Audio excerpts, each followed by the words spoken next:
What's up guys, Thomas here. I make the color at Glass Alchemy. Today we're going to be talking about your kiln and how to make sure it's working for you.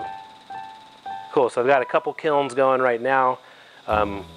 Just wanted to kind of show you guys in general how different a kiln can be from another kiln depending on the manufacturer and the model number. Some kilns have their elements in the sidewalls, some kilns have their elements in the roof. Some of the thermocouples, which is what reads the temperature in the kilns, are located closer to the floor, as is the case here. Got a thermocouple all the way in the left there, towards the bottom. And in this kiln over here, we'll take a look, we'll notice that the thermocouple is closer to the roof. What I want to show you guys is how the different models work, but also do a little demonstration to show you how you can do your own calibration of your own kiln and get the best results out of your annealing schedules. So here I've got a rod of unstruck half-blood.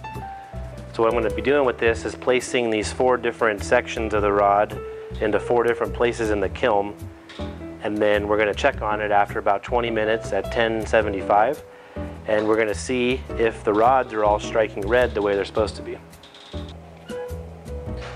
So I've got the 4 different sections of the rod in 4 different locations.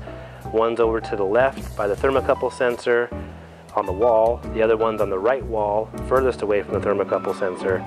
There's a rod laying down in the back of the kiln, and there's a rod laying down in the front of the kiln. So we're going to let these go for about 20 minutes in here at 1075, and we'll check in on them. Cool, so here we are after about 20 minutes. You can see the glass leaning on the side walls towards the top has struck nice and deep red, but towards the floor we actually haven't seen very much color change. And at the back of the kiln we've got a rod laying flat that struck all the same color, a nice red, and the rod towards the front, you'll notice, actually is only partially struck. So basically, yeah, if you're leaving your work towards the door in the kiln, you can kind of see what's happening there with your heat base.